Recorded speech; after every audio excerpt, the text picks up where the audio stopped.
السلام علیکم دوستو، امید ہے کہ آپ سب خیریت سے ہوں گے۔ آج کا جو میرا ویڈیو ہے ایجنٹوں کا ایک نیا دھوکہ جو کر رہا ہے ہم پردیسیوں کے ساتھ، وہ آپ کے سامنے رکھوں گا۔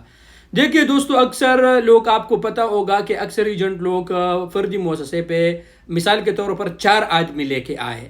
یہ کرتے کیا ہے کہ جب 4 آدمی لے کے آئے تو جب ان کو سال کا اقامہ دے دے کہ بھائی ہم نے تو آپ کو سال کا اقامہ دیا، ابھی جاؤ جو بھی کرنا ہے آپ تنازل لے لو۔ اب یہ کرتے کیا ہے کہ جب ان 4 بیچارے آتے تو ان کو سال کا اقامہ دیتے ہیں اور پھر اس کو رخصت کر دیتے ہیں۔ اس کے بعد پھر یہ 4 ویزے نکالتے ہیں اور ان 4 پہ کیا کرتے ہیں، جب وہ بیچارے یہاں پر آتے ہیں تو ان کا اقامہ نہیں بن پاتے۔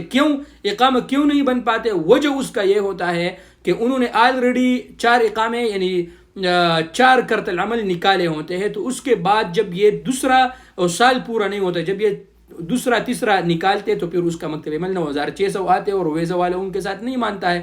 تو ان چیزوں کا آپ لوگوں نے خیال رکھنا ہے۔ سمپل میں آپ کو بتاتا ہوں کہ اگر فردی مؤسسہ میں ایک بار کرت العمل 1 سال میں 1 بار نکلتا ہے، اگر یہ ویزا تنازل لیا دوسرا آدمی لے کے آیا تو جب دوسرا اقامہ سال سے پہلے اس میں بنائے گا تو وہ 9600 کا آئے گا۔ تو ان چیزوں کا آپ لوگ خیال رکھیے اور میرے یہ ذہن میں یہ بات یاد رکھیے تو انشاءاللہ آپ لوگوں کو نقصان نہیں ہوگا۔ شکریہ۔